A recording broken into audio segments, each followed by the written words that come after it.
It's crazy, man. Like crazy. it's internet fame, man. It's just, and it's so easy to do.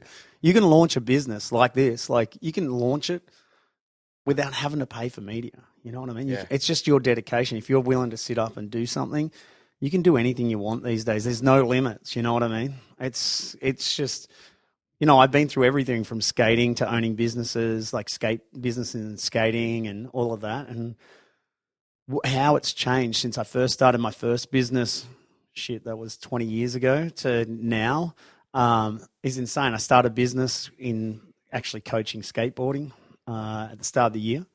And I thought I'll just give it a go because my wife, she wanted to start a ballet school. That was her whole dream. And when we moved here, because we moved from Victoria, when we moved here, it was more about her life and trying to help her out because, I sold up in my businesses and was like, okay, let's. So you started skating in Victoria? I started skating in a little town. I started skating in a town called Mandurah in Western Australia. Mandurah, yeah. Yeah, when my parents wouldn't get me a surfboard. I used to race sprint cars at Bunbury. Oh, Bunbury. Yeah. Sweet. So, yeah. So, yeah, basically my parents divorced when I was about 6 the first time and then 8 the second time. Like they got back together again. So... And it's crazy. Yeah, but then they got back together again after that when I was 12. So and what were you just like? Come on, this is it. No, I was a 12-year-old kid, and I kind of learned when I was younger that, and this kind of helped me through my life was not to dwell on what other people are doing. Like so, I see a lot of friends' parents break up, and they're older, and they go, and it affects them so bad. But the one thing I couldn't understand was, and it's probably, I don't know. And I shouldn't probably say it, but I think it's not your life; it's their life. And they decide what they're going to do. If they can't handle it, because it's full on having kids and being married and being with the same person, like it is full on. My wife and I, as much as we love each other, like people just don't say it. They fight. Everyone fights, and it's just the way that you make up. You're never going to be happy with each other because that's just, even if you live with your best mate, you're going to hate the prick. You know what I mean? After a time. Know what they're thinking before they say it. Yeah, and you're just like, oh, God, walk you into annoy that room, me. you're like, Yes, I know what you're thinking. Don't you say a word. You've had a bad day or something. Yeah, so, and I think that's... You're right, man. The way you can...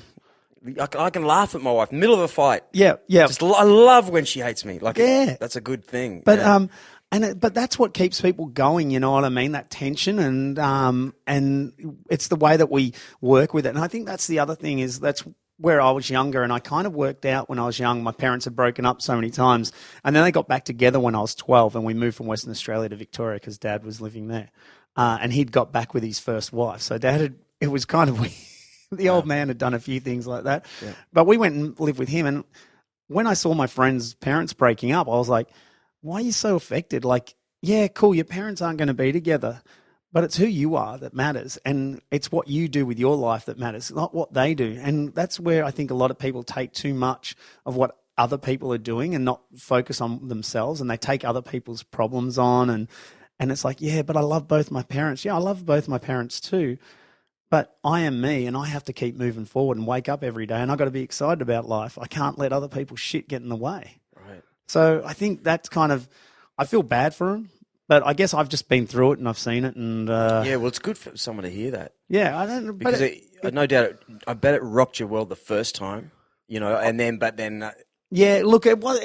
No, I think I was just young, but I think my whole thought process for a long time is and has been this is my life. Like I remember I had girlfriends when I was like 15 and 16, and they'd be so committed, and I'd be like, well, I know I'm not going to get married to you because, like, I'm not going to get married till I'm 30 or 40. You know what I mean? Like, I've still got so many things I want to do. I don't want to just hang out in this shitty little town with you for the rest of my life. Like, unless you want to come on the ride with me. And, and even when I was 23, I had a girlfriend and we had a place together and all of that. And I was traveling the world skating and I was just like, you know what? Like, I'm not going to be with you forever because, one, you don't want to have kids and I want to have kids probably in the next 5 or 6 years. That'd be pretty cool. And that's just kind of how it was. But I guess I just don't have that full attachment except for to my wife and kids now. But It took me to get to that point. But I wasn't at that point until a lot older. And I think a lot of people have these preconceived ideas of what society puts on us. Like, you have to do this and you have to go to a job from 9 to 5. And I can't handle that. Like, I've never done it. I tried it. Can't do it. Can't. probably the issue is I can't get dictated to by people I think that are stupid. Yeah. Yeah. Like, and I'm stupid. Like, but I know I can back myself in. I think that's the difference. Right. So. Some people, and yeah, at the same time, some other people love the security of just, tell me what to do, and they. Oh, I'm going to get paid this week. There are people born like that. They just want that, Yeah, it makes it really hard for me to understand that, because I see like people come to me with ideas all the time, and they say to me, "Oh, Trev, what do you think about this? Do you think we can do it?" And I'm like, "Yeah, shit. What do you need a hand with?" And like my whole thing is if I can help you get to where you want to be, and if you become a millionaire, you might look back and go, "Hey, Trev, that was awesome. Like, I'll hook you up something." You know what I mean? But if it doesn't, I just want to see people use their whole potential, because like myself, like I grew up in a little town in WA. Like it looks like it's a big town now. There were 16,000 people, and then right when I was about 12, we moved to Victoria, and we moved to a town called Shepparton, and it's just like. It was a crappy place. There's another sprint speedway there. Yeah, there is. Yeah, that's between. Wayeye? Is that near Horsham or? No, that's further down south. I think there's Shepparton. We'd race at Avalon. Warrnambool. Yep. I got a feeling that was on the main road to get to one of these tracks. Yeah. I'm pretty sure there's one out Gambia, there. That's South. That's South Australia. But yeah, we moved to this town, Shepparton, and that's when skating really took off for me. And I was just like. I loved it. And it was the 80s. Like, it was like 87 we moved there, and then 88 it was full swing. And my uncle lived in Torquay, and that's when the ramp ride happened with Tony Hawk and all that came down. And I just happened to be in town. I was like, whoa, this is awesome. And we were there all the time in the end. And I was just skating, and then that's what I wanted to do. And man, talk about brand. Like, even I always think about Tony Hawk for some reason. Like, his name to me, there was, at the time, Vision Gator, Powell Peralta. I don't even know what that is, right? I don't, right? But and Tony Hawk, I don't even know if he was skating on that stuff. But to me, he was. he was just a brand that was so exciting, man. And we all followed. Tony was such an inspiring dude, still to this day. So amazing, man. Like, he just won Masters at Bondi the other week, like 2 weeks ago. He's 47 or something like that. Wow. But he's just and he's just one of those people too that and a lot of athletes are like it, but, to even get to the point where somebody like that, he was my childhood hero growing up. I loved him. Like, I was like, this guy's amazing. You'd hear about the same time Michael Jordan was out there, and they're like, oh, he's done this, he's done that. And by that time, Tony Hawk had already won like 10 world championships. And you're like, hang on, this guy's just coming up. And we've already got a guy that was world champion when he was like, 14 and 15. So Tony's he's been amazing. He's invented a whole sport. You know what I mean? Like, Michael Jordan did some slam dunks and invented that whole thing, but he's really, between him and Rodney Mullen, like, they just created this whole skate. There's so many other people, but he really put it on the map for us. And then in 99, when he did the 900, like, the world was waiting for something in action sports, and he did it. He put it together, and it's really amazing. And then that just changed life for everyone, because so much money came into skateboarding. Video game money and all those. I was just thinking, it was insane. Those guys were getting insane checks, like, Rune Glifberg and all that. Some of the checks that they've told me that they got, I just sit there and go, shoot, you could go and buy a house straight up from their royalty checks. And you're just like, God damn it. Like, they won the skate lottery. So, but Tony's, he's been great for our sport. Have you seen the movie All This Mayhem with Tuss Pappas? You got to watch it. So Tuss is one of my favourite skaters of all time. He's from St Albans in Victoria, and he had a younger brother, Ben, who passed away about 10 years ago. And they're just gnarly little bogans. They used to beat each other up, beat everyone else up, and all they wanted to do was go to America and beat Tony Hawk. That's all they wanted to do. And he went there and he did it. And they became number 1 and 2 in the world. Tony was number 3. And then drugs got a hold of him. And then the movie pits Tuss against Tony, and it makes Tony look pretty shit. And, like, in everything, everyone's an arsehole to each other, in sport. Like, if you're not on each other's side, like, you're going to be an arsehole to one another, because that's just how it is. Because you can't be nice to someone. And especially if you're a born competitor, you're a winner. You don't think about that. Yeah, Tuss is a total competitor, and Tony is too. But Tony's so. And if his brothers, the brothers, they were fighting or. Oh, they were gnarly. They used to beat the shit out of each other. So, you know what I mean? From little kids. And they were gnarly bogans from St. Albans, They've had gnarly upbringing. And they went to America and they took it on and they won. Imagine what Tony. Little bogans. No. Man. Who are these guys? Yeah, and that's Aussies. You know what happened? Yeah, exactly it. They went to America and Tuss went there and he was 17 and he was skating and they're like, oh my God, you're amazing. Mike Frazier, they were in Tampa and Mike Frazier must have come off being world champion around that time. And then all of a sudden Tuss turns up and Tuss is like the most full on in your face kind of guy. And he's 17 and they're like, damn, you're so good. And he goes, don't worry about me. I've got a younger brother who's 14. He's better than me. And then the year later, sure enough, Ben comes over and they're like, holy shit, you are better than him. And they took on the world and they won in 96. They were number 1 and 2 in the world. But then drugs got a hold of them and the delusion came, you know what I mean? And like Tuss had to go to jail. He lost his brother. His dad died. It was pretty full on. And the movie is a great story, but that's what it is. It's kind of...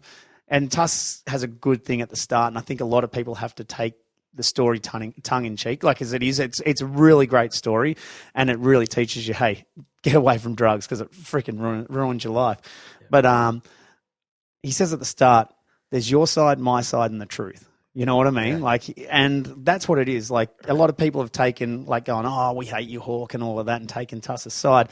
And Tuss just is the type of guy. Like, I remember he used to turn up at contests. We'd be somewhere, and there was, like, the water bucket, and he'd walk in a jacket, long hair flowing, no shirt on underneath, and go and put his head in the water bucket and flick his hair back and just say, what are you fucking looking at, like that? And I'd be like, oh shit. And like, there's only a year between us, but he's so intimidating. And he's probably about, I'm almost 6'1", and he's probably about 5'9", but he looks like he's about 10 foot tall when he walks in and just consumes the room and everything. And I remember we just all sat there and was like, fucking Tuss, man. Like, you're gnarly. And that's just, but what his whole thing was is he hated, you know how sport is now and everyone's cricket, World Series cricket, it was like about getting drunk and, chicks and all of that. Yeah. And it was cool because you had the West Indians, Joel Garner and those guys back in the day. And then you had Rod Marsh and David Boone and all that. And drinking the records, Chappells. blah, blah. Yeah. And now it's so freaking boring. Like, and they wonder why they can't get really many crowds there. It's because, Michael Clark, like, is he cool? Or is he just put some tats on and he's got his stylist to make himself look cool or something like that? He's not cool. Know. I haven't watched it for as long. That's right. And it's just not cool. And Tuss was just like... there's something about skate parks where... and because I'm revisiting them right now, I'm like, man, to be a good skater, obviously you have to be there a lot. Yep. So potentially... a lot of these kids' parents aren't caring about them so much where they are. I daydream about this stuff. No, it's true.